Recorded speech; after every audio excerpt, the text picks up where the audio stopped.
Good.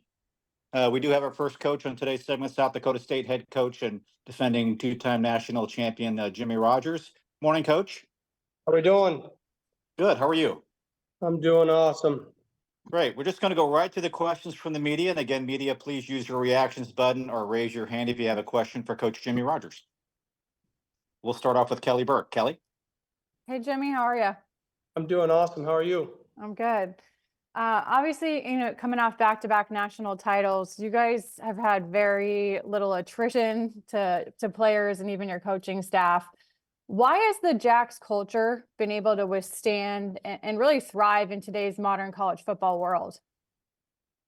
I think a lot of it stems from what we do inside the building and how we interact with one another, how people are treated, and then the systematical things that we do inside the program to create relationships.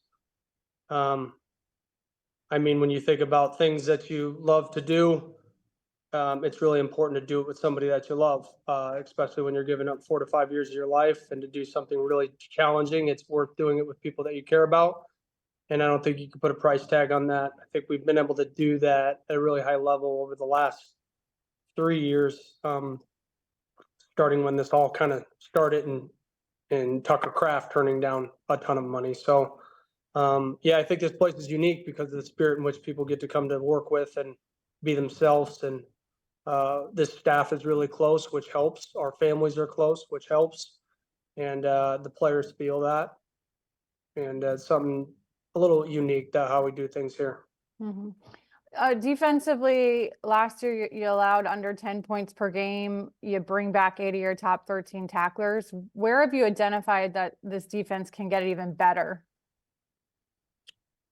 Yeah, I think our back end is really sound and has a ton of experience. And even losing Dyshawn Gales throughout the course of a lot of these guys' career, they've taken a ton of reps.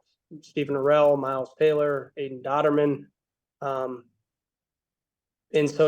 think the back end is really sound. I think the linebacker has a ton of experience, and we lost some D linemen, but we rotated so much. Defensively, I feel very confident in just with how we've been able to develop our players, especially up front. And I'm excited for this season. I was excited for this season last season just because I knew a little bit of the stigma that would happen with last year's team.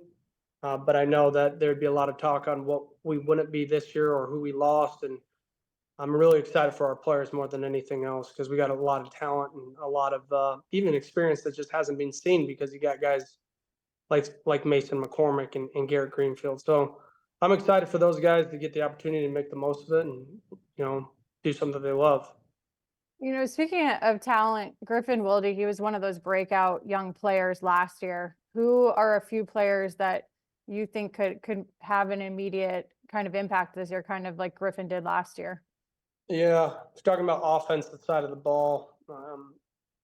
Graham Goring is a guy that got some run last year, but kind of was always kind of behind the Yankees. But maybe some of the biggest playmakers and big play guys is Angel Johnson at running back. I feel like every time he touched the ball last year, he'd break a 60-yard run. And then Kentrell Pershing is a slot wide receiver for us that's from Louisiana. He's a redshirt freshman right now. He is very talented, very similar to Cade Johnson's skill set, who was with us a couple years back. And although they're inexperienced, our tight end group, I think, is one of our deepest positions. I think we have 3 players that have the caliber to play at the next level. They just need the experience and they need to get reps. So that's in Davin Stoffel, Brody Gormley, and David Alpers. All 3 of those guys over 6'5", all 3 of those guys over 245 pounds. And they really run and can catch a ball like a wide receiver. They're a unique skill set. So we're blessed to have some of these guys. And the future's bright at some of these positions because of the recruiting as of lately. Well, thank you, Coach. Good to see you. Thank you. You as well. Coach, we'll go next to Dom Izzo. Dom? Coach, good to see you. I'm curious on the addition of Danny Freund. Tell me how his addition has helped and what are the biggest factors you've seen that so far? Yeah, they've done a really good job meshing as a staff. I know I was kind of shocked by some that Danny would come here as not the play caller. I think Danny came here to grow and to see how things were done at another program. He's fit really well in what we do here. So is his family. And where we've seen the growth is just in the collaboration between our whole offensive staff and what Danny's been able to bring from UND as far as attacking people's splits and leverage. And when I think back to the last several years of competing against any Missouri Valley school, UND had scored the most points on us than anybody. And so to try to get a guy like that on your staff that has a ton of experience and can help in the pass game, I think it was huge for us.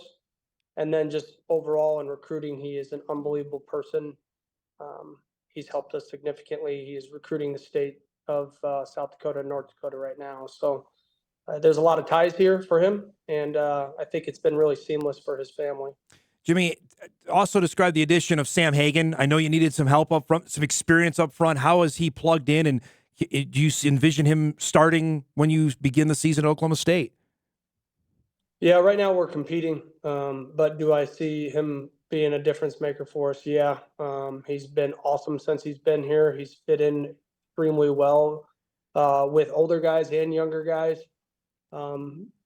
He has this confidence to him that is really awesome to see from a veteran guy. I think it stems from a lot of our older guys bringing him in, knowing that we need him. But yeah, I do see him being a huge plus for us this upcoming year.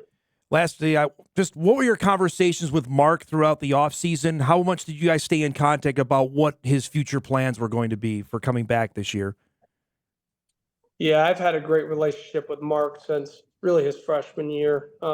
Even being a defensive coach, just knowing the emotions that he was going to go through as a freshman and take on the challenges of playing quarterback. And it's not like it's rare for me to talk to Mark every day and have him come in and just, BS with me at times, and then also talk to me about this. And for me, it's about making the best decision for the player.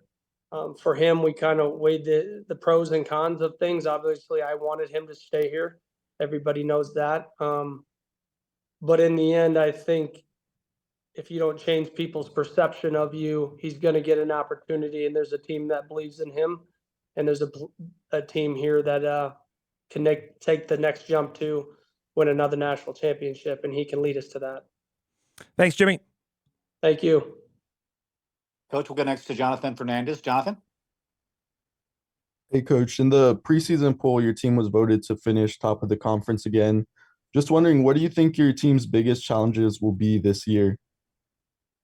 The same as what they were last year, which is blocking out the outside noise, because none of what we hear really matters. It's what we do in the building and what we believe in the core of who we are. It is not about being ranked number one. Nobody cares. Nobody cares. First time we lose a game, the first thing that will be written about is what we are not or what we've lost. And we're ready for that. And that comes with being at the top. And so it's really about the discipline of doing the things every day that you don't want to do the best that you can. And that's kind of what we're focused on. And that's what we'll stay focused on. I know that's so cliche, but there's no other way to do it. So we're going to stay locked into that. Coach, we'll go next to Zach Borg. Good morning, Zach. Morning, Coach. I remember last year, shortly after the national title game, you kind of mentioned how eager you were to get back to the chase for a national championship. How much, as much as you had coming back last year with all the sixth-year seniors, everyone kind of knew about what that team's expectation was. How much does a season like this, you still have a lot coming back, but how much does the challenge of putting in the new faces and maybe not having as much certainty at every position kind of fire you up as much, even more so, as a season like last year did?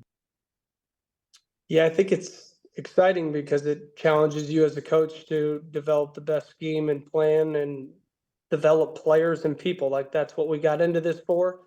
If I could just go out and get every 5-star kid and roll out a ball and beat everybody by 50, what fun is that? It's also fun to have a great league, and we have a ton of teams in this league that are the top in the country. That is exciting to me. It's exciting to the players. We're really excited about going to Oklahoma State.